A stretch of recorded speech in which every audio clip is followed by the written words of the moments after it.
Chapter 23. Calm. Scarlet waited patiently on the edge of her bed while Windrain gave her one final examination, making absolutely certain that she was fit to be up and about. The mare who attended to her injuries was a pale blue Pegasus with a neatly braided silver mane and tail. Her cutie mark was a puffy white cloud with rain falling out of it, guided by the wind. As she worked, Scarlet's eyes kept wandering back to the still sleeping form of Primrose. It had been well over a day since Scarlet initially woke up in this bed, and in that time the small foal had shown no signs of getting back on her hooves. She hadn't even stirred once. She remained well and truly unconscious, even though her wounds had all but closed at this point. Was she ever going to wake up? Okay, miss, I think you're ready to get up and move around. Wind suddenly confirmed with a smile and a chirpy nod. She stepped back and held out a hoof to help Scarlet up. Come on, up you go. Scarlet let herself be hauled back to her hooves. She took it slow, her muscles still burning from the run she had made. She wobbled a little once she was up, but quickly found her balance and held steady. After a second to make sure she would stay that way, she gave Wind an appreciative nod and smile. Thank you for the assistance, Windrain. The Pegasus waved off the gratitude. It was the least I could do, don't you worry about it. Just take it easy and take it slow for a few more days, and you'll be right as rain in no time, she replied before turning back to Primrose. Her expression withered somewhat, and she knelt down to check the bandages. Scarlet watched her for a little while, wondering if she should ask if she could help. She was quick to rein in that impulse, however, reminding herself that no matter how much it frustrated her, she was not a medical expert, and thus far, Wind hadn't needed any of her help. Prim's health was safe in her hooves for the time being. Wind glanced back at her after a moment, her eyes softening with sympathy and understanding. Don't worry about Primrose. I'll take good care of her. Why don't you go and get a breath of fresh air, she suggested in a hushed voice, nodding slightly for the door. You've been cooped up in here for days. Some sun will do you good, I think. Scarlet was hesitant, but after a moment decided that Wind was probably right. All right. Thanks again, she said before turning and seeing herself out. The room she stepped into took up most of this floor space of the house, if she had to guess. The walls, much like the bedroom she had left, were made up of wooden logs. There was the occasional shelf jutting out, loaded with sacks or small boxes and plenty of unlit candles. Against the far left wall of her was a large stone fireplace that appeared to be without any wood at the moment. A series of open-air windows were in the front wall, the shutters open to allow evening sunlight to stream inside. In the center of the room was a simple, square-shaped wooden table with 4 chairs situated around it, placed on top of a basic brown rug. There were a few other smaller tables and chairs placed around against the walls, accompanied by plenty of crates and barrels for storing supplies. It was simple but charming. Scarlet smiled softly in appreciation before heading for the front door and nudging it open with her magic. A wave of fresh evening air washed over her, and all at once the tension in her body was considerably eased. She squinted against the sunlight for a second, allowing her eyes to adjust to the view in front of her. Hoofrest Shire was not a large settlement by any means. It was even smaller than New Lapis was, but despite its small scale, it was nonetheless rather charming. A simple dirt path wound its way between a collection of hills, snaking its way steadily higher and higher up before looping gradually back down and reconnecting with the main entrance of the village, creating a large, winding circle. Along this path was a series of modest wooden homes, each one accompanied by a collection of fields where their crops were growing under the sunlight. A few smaller roads cut through those fields, helping to define and clearly distinguish each plot of land from one another. Between all of that, it was largely open grassland across the rolling hills, with the tall and majestic mountains looming in the distance like a protective wall to the north.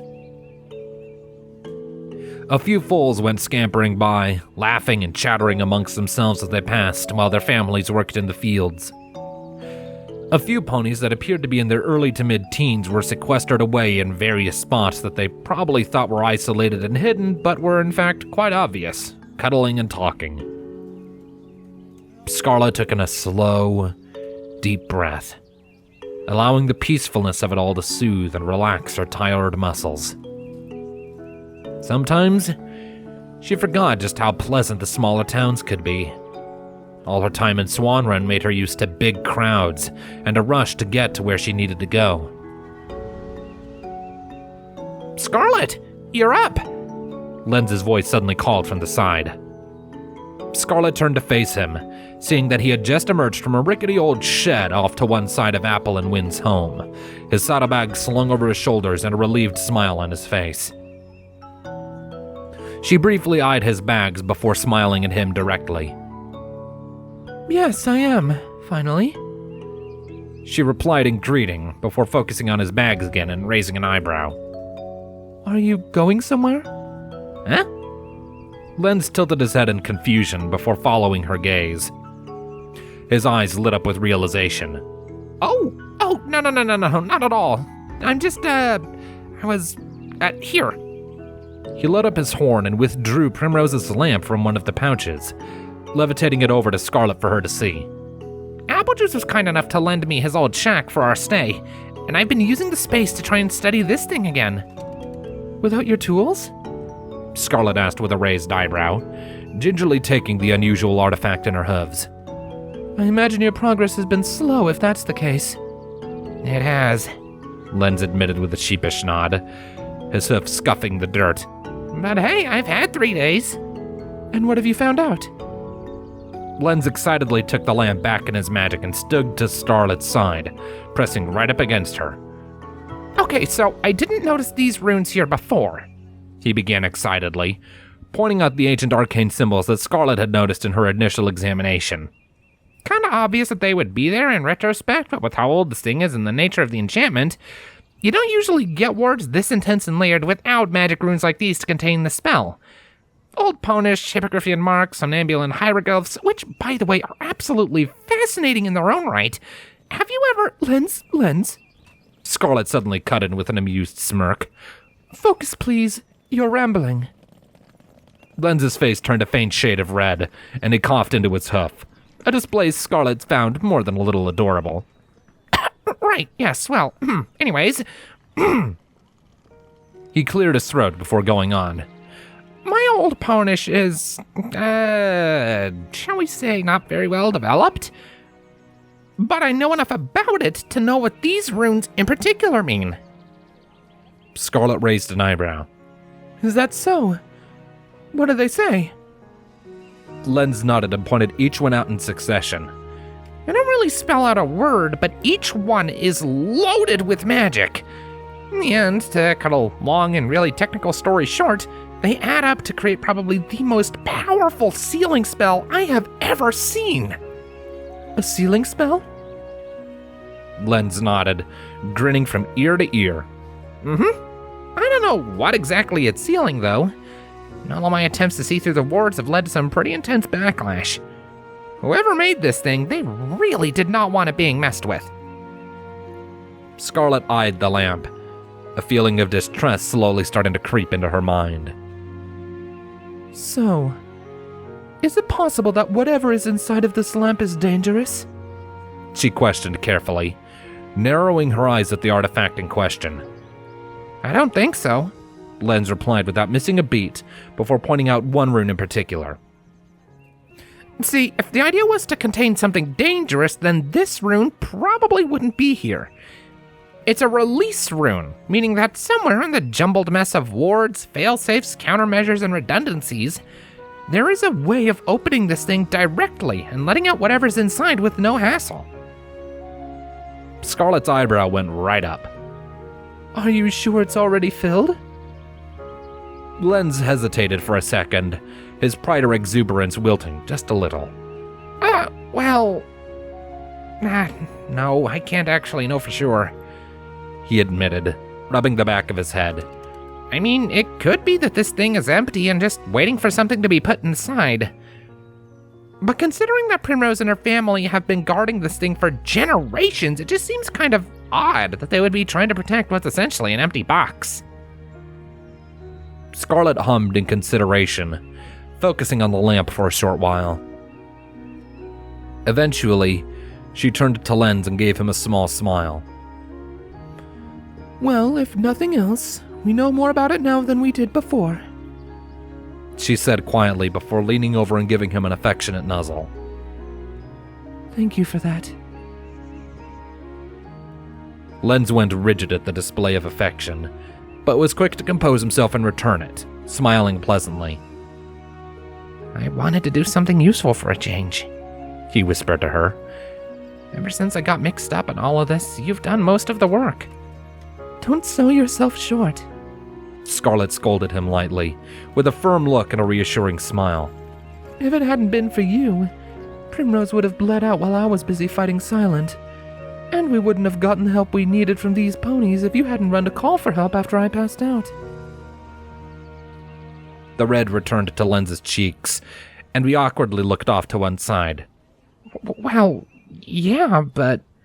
Not to mention you used a barrier to buy us some time to think of an escape plan back in Shimmervale, Scarlet went on, relishing in how the stallion squirmed under the praise.